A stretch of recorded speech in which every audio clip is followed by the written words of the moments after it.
Welcome, everyone, to the 15th meeting of the Planning and Environment Committee. And before we get started, I would like to ask committee members, staff, and the public, in memory of Queen Elizabeth II, to rise for a moment of silence as we go through the 10-day period of mourning. So with that, if we can all rise and have a moment of silence.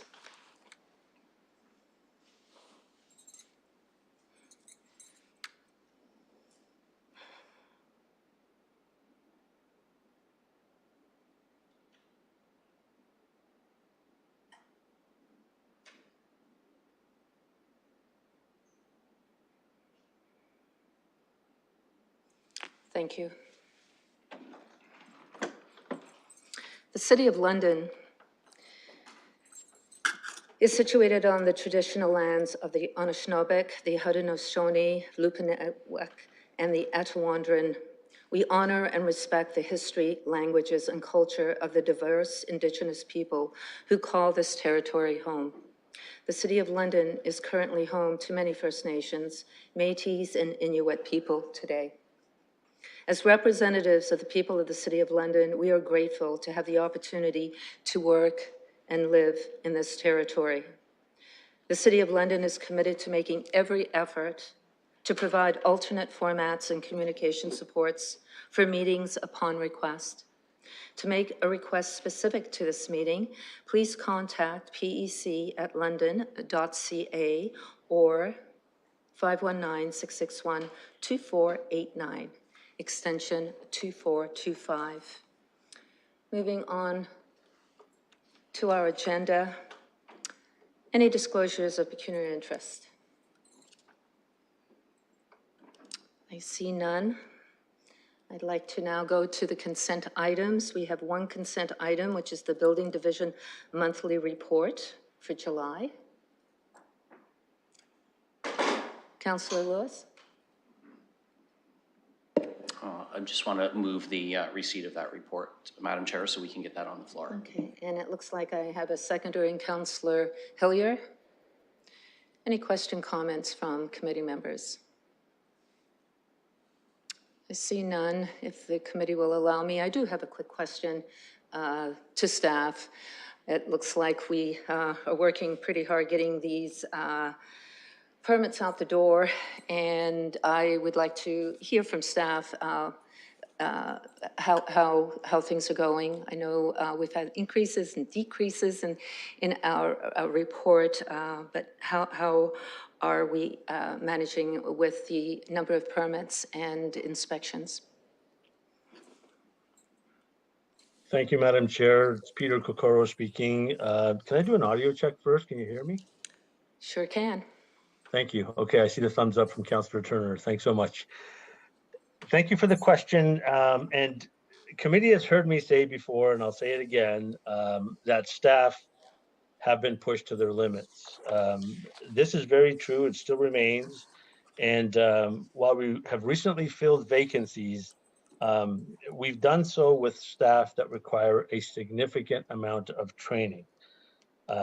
Like other municipalities and other service areas, I may add, there is a shortage of fully qualified candidates.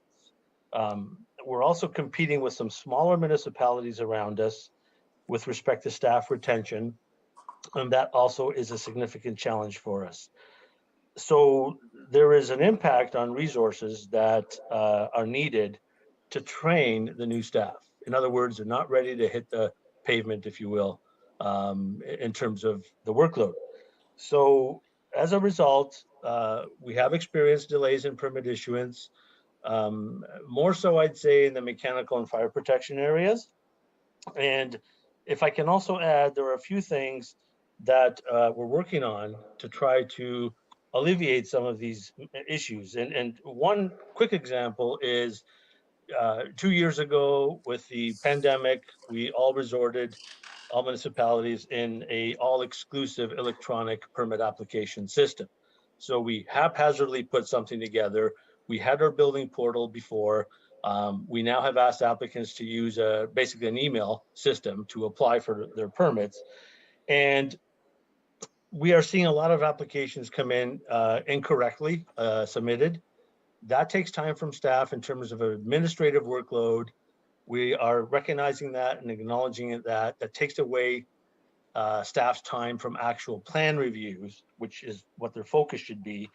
And with the help of our good friends in IT, we are now working on a second phase of our building portal, which will allow all types of permit applications to be submitted through that portal, which will have a set of questions asked to make sure that the applicant is well informed as to what documentation needs to be submitted.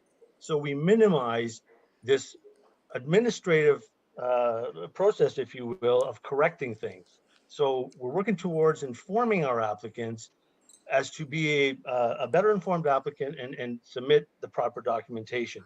And one last item, if you will, Madam Chair, is through our industry stakeholders, we're hoping that we can improve the permit application submissions by reaching out to their designers.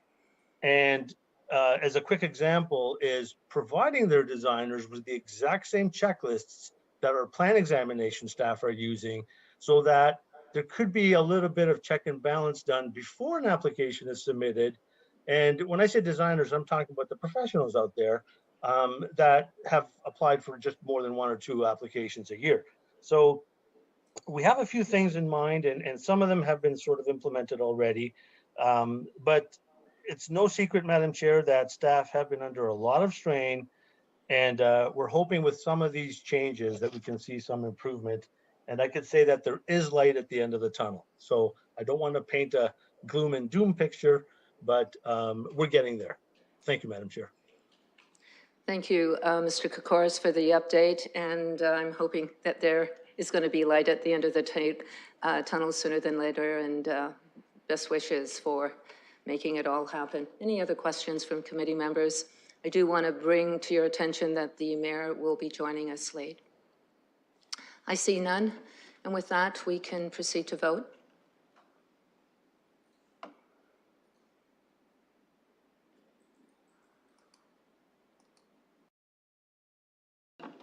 Closing the vote, the motion carries 5-0.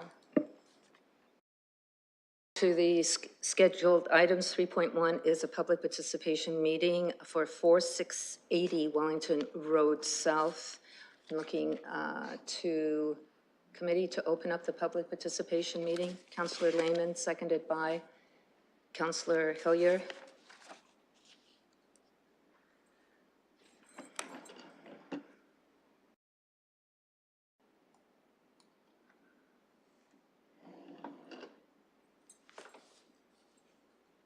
Closing the vote, the motion carries 5-0.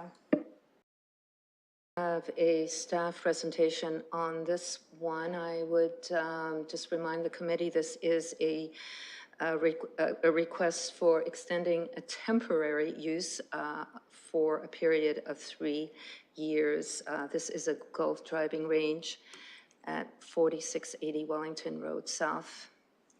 And with that, I would like to maybe go to the applicant, if the applicant is here.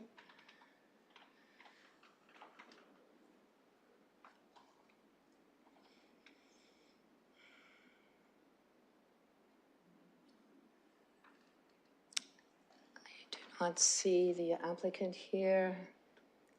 I'll move on to the public. If there's anyone here from the public that would like to speak to this recommendation, if they could come forward.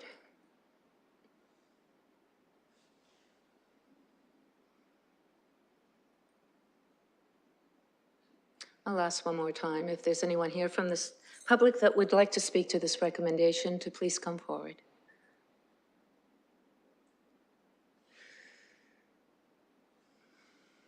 I hear and see none, and so with that, I will go to committee to close the public participation meeting.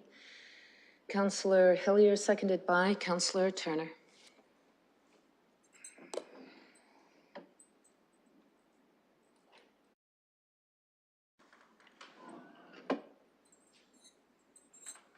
Closing the vote, the motion carries 5-0.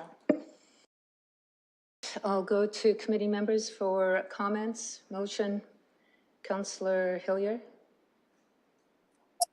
Just a quick comment and motion. Yes, I've been here many times. It's in my ward. My son and I both use this driving range, and I think for the space, it's actually a nice placeholder. It's a nice green space as a placeholder until this area gets developed. So I would like to put forth the motion, the staff recommendation. And I'm looking for a seconder. Councillor Lehman. Any further comments from committee members? Councillor Turner. Thanks, Madam Chair.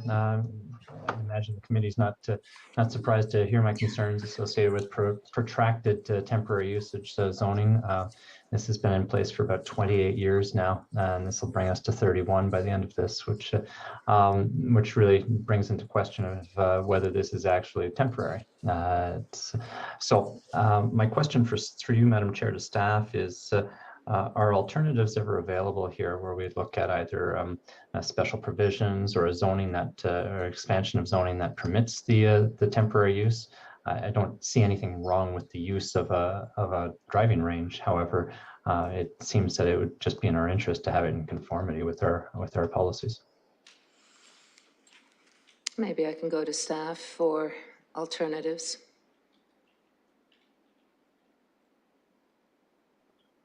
Through the chair, it's Mike Corby here. I just want to clarify the question with Councillor Turner. Were you seeking kind of a permanent zone as a recommendation to the golf range, or were you seeking some kind of other zone? I just want to clarify what you're asking. Through you, Madam Chair. Thank you, Mr. Corby, for the question. Just to clarify, I'm just wondering why we don't look towards something that just permits the use rather than temporary zoning. So perhaps permanent, perhaps either through special provision or through actually amending the zoning. Why is this the pathway that we see so often? Mr. Corby.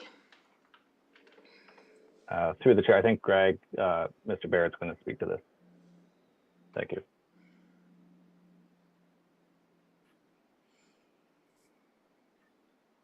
Thanks to you, Madam Chair.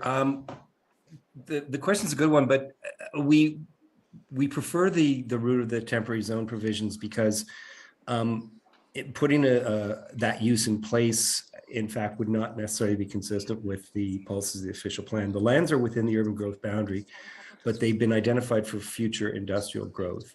And as was noted, this use seems to be a pretty good placeholder. One of the issues and concerns on these lands for industrial development is their location immediately south of the Dingman.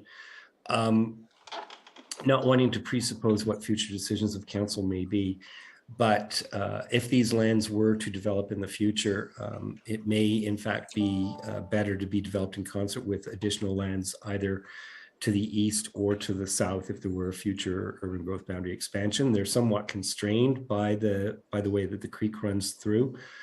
They were subject to the Southwest Area Plan, that hearing process.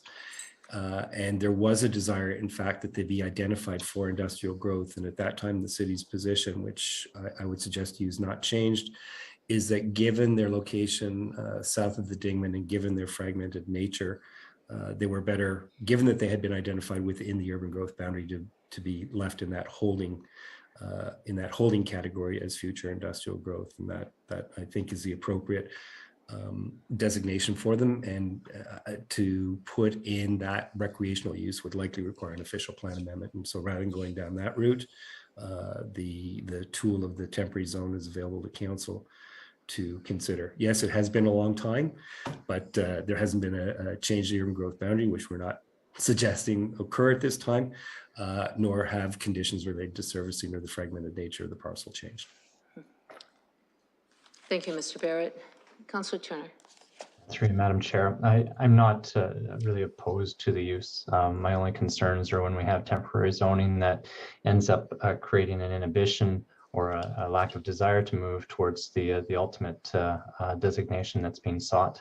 And we have one in the north where I was opposed to it, mostly in the circumstance where this kind of prohibits the use of it as agricultural lands, and the policies are very clear on trying to preserve agricultural lands for productivity as agricultural productive parcels. A a driving range doesn't really support that.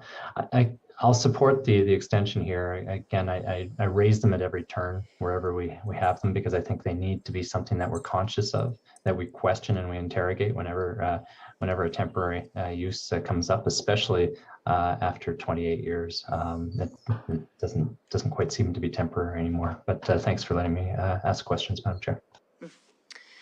Thank you. And if the committee will allow me, it looks like the applicant is with us. I know he was having difficulties trying to get in.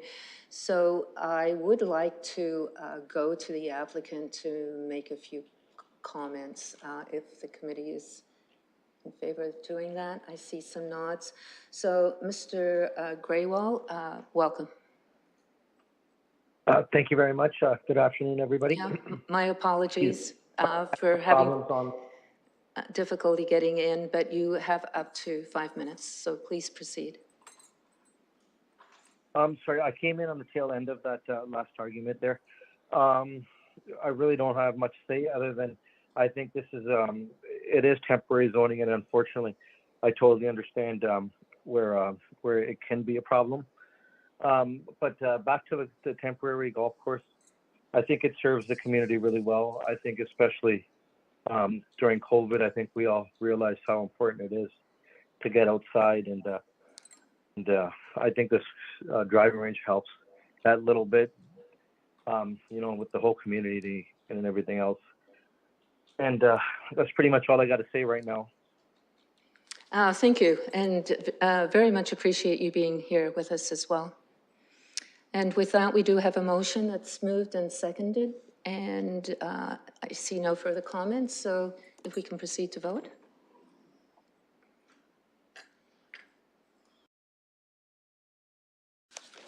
Closing the vote, the motion carries 5-0. And moving on to our last patient meeting, which is 3.2 for 1407 to 1427 Hyde Park Road. I would like to open up the public participation meeting. Councillor Turner, seconded by Councillor Lehman.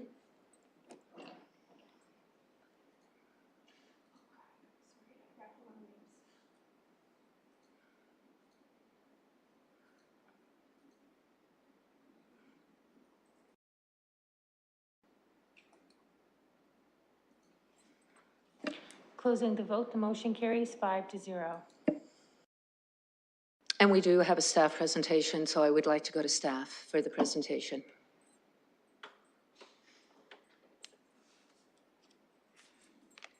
Madam Chair, if I may, before we get started on that, I believe there's been an added communication that's been received on this. The clerk, if there's something that's there. Yes, I'd like to go to the secretary for a comment. Thank you. Through the chair, a communication was received and circulated to the council members. However, it was after the Planning and Environment Committee added communication deadline, so it has not been circulated publicly.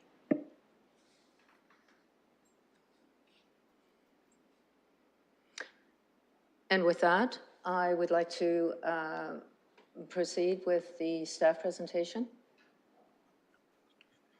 Thank you, Madam Chair. The application at 1407 to 1427 Hyde Park Road was initiated by York Developments. The presentation is on your added agenda, I believe. The site is located at the southeast corner of Hyde Park Road and South Carriage Road. It's approximately 1.4 hectares in size. The lands are currently vacant, and they're surrounded by a combination of residential and commercial uses. The current policy and regulation framework, since the late 1990s, this site has been identified as an area that for street-oriented development. All of the policies and all of our zoning bylaw regulations encourage that form of development, not only in the former official plan, but also in the current official plan, the London plan.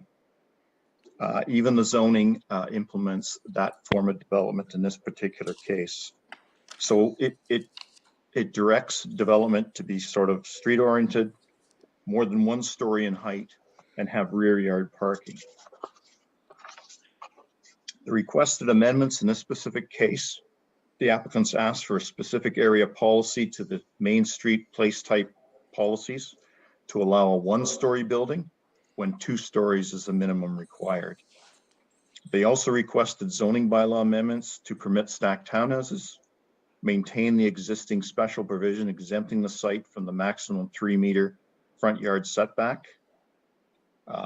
It would also include a maximum density of 65 units per hectare, increase the height permitted from 14.5 meters to 12 meters, permit a drive-through facility, reduce the parking required from 222 to 202 parking spaces, and also allow front yard parking. The proposed site plan is within your package. It's in the presentation, as well as some proposed building elevations provided by the applicant, both for the commercial development and for the residential development that's intended to be in the center of the site. In terms of comments, we had some public comments regarding increased traffic and reduction of pedestrian safety on the site. They questioned the need for another restaurant in this particular area, and there were concerns about the impact on climate change. With regards to city department comments, site plan, urban design, and the urban design peer review panel all had significant concerns about the design of the proposal. And lastly, Upper Thames River Conservation Authority had a concern because of the presence of a municipal drain that runs through the property. Planning staff are recommending that all of the requested amendments be refused based on the following rationale. They're not consistent with the 2020 provincial policy statement with regards to the form of development. They feel it is an underutilization of the site and may create safety concerns for pedestrians and residents. It's not in conformity with the Main Street place type in the London plan with regards to intensity and form. The form of development is not consistent with the Main Street commercial policies in the 1989 official plan, which was still in force when the application was submitted, and the business district policies in the Hyde Park community plan. And lastly, the proposed site layout and functioning, how the uses are mixed, and the lack of amenity space for residential uses is also a concern. That's the end of the presentation. If the committee has any questions, I'd be happy to answer them. Are there any technical questions from committee? Councillor Turner? Thank you, Madam Chair. As read, Mr. Parker, just wondering, presented with all of these concerns, what was the response of the applicant in terms of working towards something that was more consistent with the policy framework? Through the chair, we passed these concerns at various points in the review process along to the applicant. And as recently as May of this year, we consolidated our comments and forwarded them on to the applicant. They indicated that they would like to go to Planning and Environment Committee, and they weren't prepared at that time to revise the proposal. Councillor Turner? Thank you. Any other technical questions? Okay, moving on to the applicant. Mr. Allen, welcome. You have up to 5 minutes. Thank you, Madam Chair, and good afternoon. My name is Scott Allen. I'm with MHBC Planning. We are acting on behalf of the applicant. At this time, we'd like to advise the committee that our project team has reviewed the planning staff report relating to this application, and specifically the basis for staff's refusal recommendation. From our assessment, we anticipate that the core concerns raised in this report can be adequately resolved through additional dialogue with city staff and with consideration of the project design elements and overall site functionality. We therefore respectfully request that the committee defer its recommendation on this application pending further project review by the applicant, our project team that is. We fully anticipate that this review can be completed expeditiously to allow the application to be brought back to the committee in the near future for its consideration. And finally, Madam Chair, as discussed at the outside of the meeting, A letter to this effect was submitted by York Developments on Friday to the committee's attention. Thank you, and I'll gladly answer any questions committee members may have. Thank you, Mr. Allen. Any technical questions for the applicant? Councillor Turner. Thank you, Madam Chair, and follow up to my question, Mr. Clark, or to Mr. Allen, perhaps. And given all of that, and in your position that you believe that these might be reconcilable points, why push to proceed to PEC at this point? Through you, Madam Chair, as Mr. Parker had indicated, the applicant had requested to bring this application before Planning Committee. Since that time, there's been effectively two principal changes. First of all, that the anticipated tenants of this development have changed, which allows for greater opportunity to consider alternatives that are, frankly, more in line with the considerations that city staff have in terms of the London plan and generally site design. And secondly, the city's recent amendments to the parking standards have dramatically reduced the requirements for parking on this site, which again provides additional flexibility. And finally, the city staff report did provide greater clarity on those outstanding planning issues. And from our perspective, there's certainly an appetite on the applicant's part to explore these further and try to come to a reconciliation. Thank you. Thank you. Councillor Turner, are you fine? Thank you. I just wanted to make sure committee members were able to hear Mr. Allen's comments, as it is a little bit wobbly. Mr. Allen, your microphone, I'm not sure. I think we can hear you, but I just want to, I see some nods, so I'm all good with that. I'm sorry for that, Madam Chair. I've been asking internally about that exact issue. I hear that from time to time, and I'm not quite sure with this new laptop what the situation is, but I will endeavor to resolve that. Thank you. Thank you. I think we all heard what you had to say. Moving on, we are in the public participation meeting. Notices were sent to the public, so we are going to continue with the participation meeting. So I will go to the public if there's anyone here from the public that would like to make comments.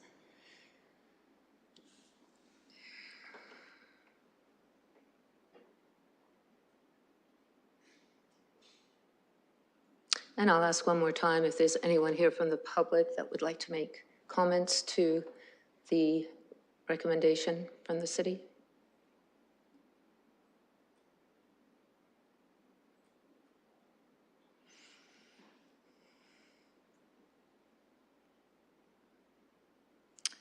And with that, I will go to committee members to close the public participation meeting. Moved by Councillor Lehman, seconded by Councillor Hillier.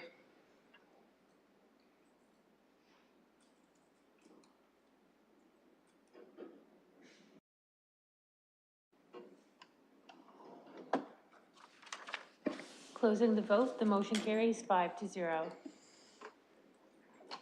And I'd like to committee members for comments. Councillor Turner. Thank you, Madam Chair. Through you to staff, given the suggestion from Mr. Allen about a referral back, does this sound like something that's workable, or are there considerations that council should be considering in that referral?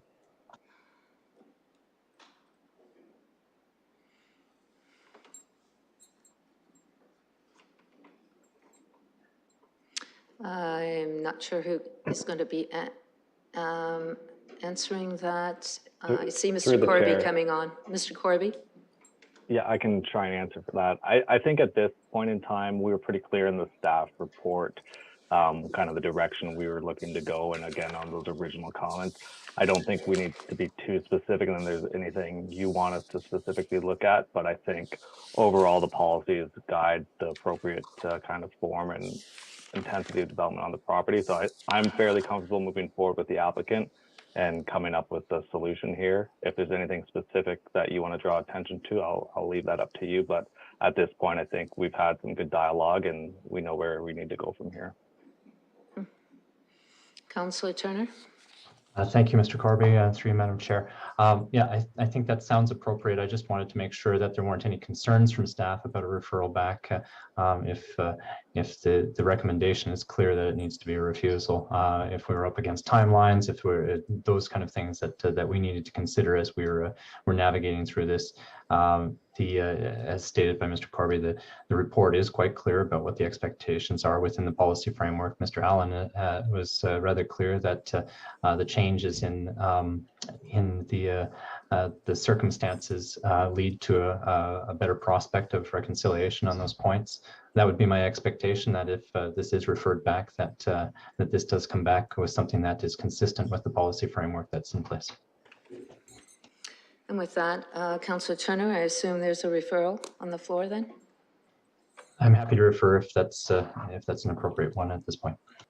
I'll look to committee members. I see Councillor Lewis seconding that. I think I've got that correct. And I see no other comments from committee members. So with that, we do have a referral on this recommendation to have it referred back to staff. Are we okay with the write-up? I'll just go to the clerk.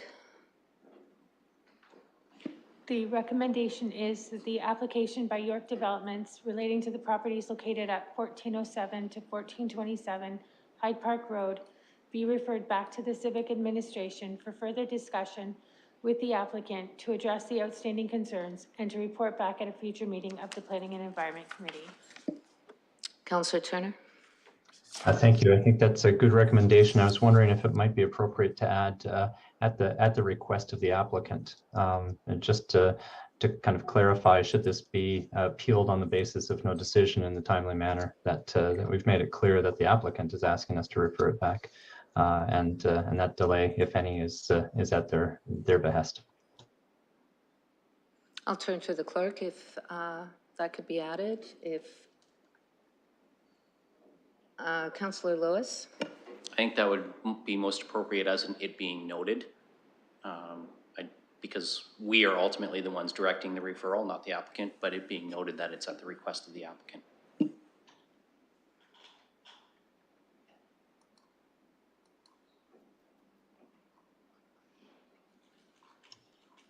Madam Chair, I think that would be an appropriate way of placing it. Yep. I think we're just working on it, and just give us a few seconds here to get the wording up.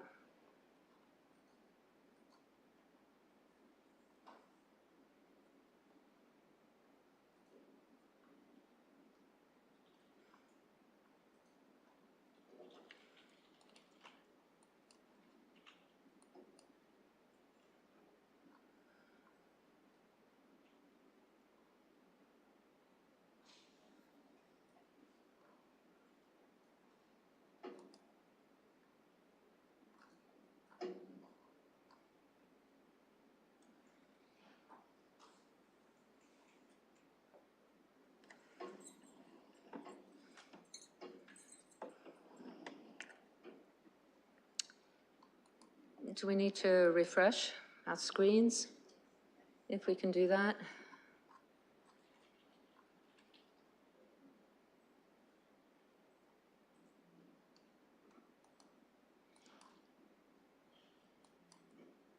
And refresh one more time.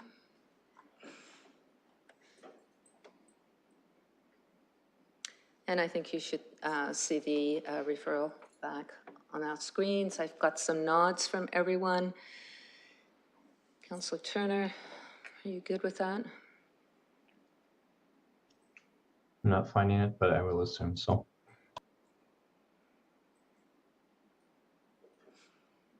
I will read it out just for the sake of the public as well, that the application by York Developments relating to the properties located at 1407, 1427 Hyde Park Road be referred back to the Civic Administration for further discussions with the applicant to address the outstanding concerns and to report back at a future meeting of the Planning and Environment Committee, it being noted that the referral is at the request of the applicant. All right, and with that, we can proceed to vote.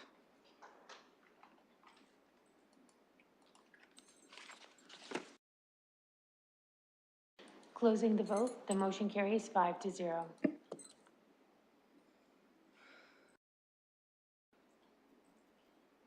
And moving on to items for direction. I see none. Deferred matters, additional business. 5.1 is the deferral matters list. If the committee will allow me, I do have a quick question to staff. I noticed a number of these items timelines are for the end of this year.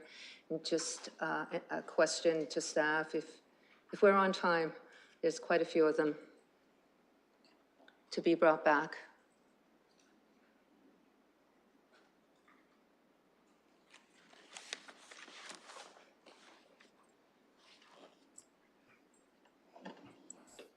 Through you, Madam Chair, if I may, Yep. this right now is where we believe they will be here. So we are expecting to get a lot of these back by the end of this year. There are some that have been identified for into next year as well, but there are some here that we are hoping to get cleaned up and brought back by the end of the year. Great, good to hear that. And with that, I'm looking for a motion to receive the deferral list. Councillor Lehman, seconded by Councillor Hillier.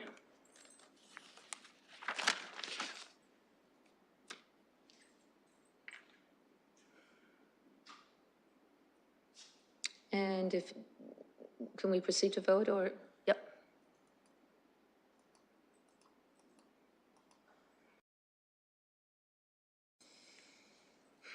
Closing the vote, the motion carries 5-0. And I am looking to members to adjourn the meeting. Councillor Turner, seconded by Councillor Hillier. All those in favor, can we do a hand vote? Hand vote. The motion carries. Thanks, everyone.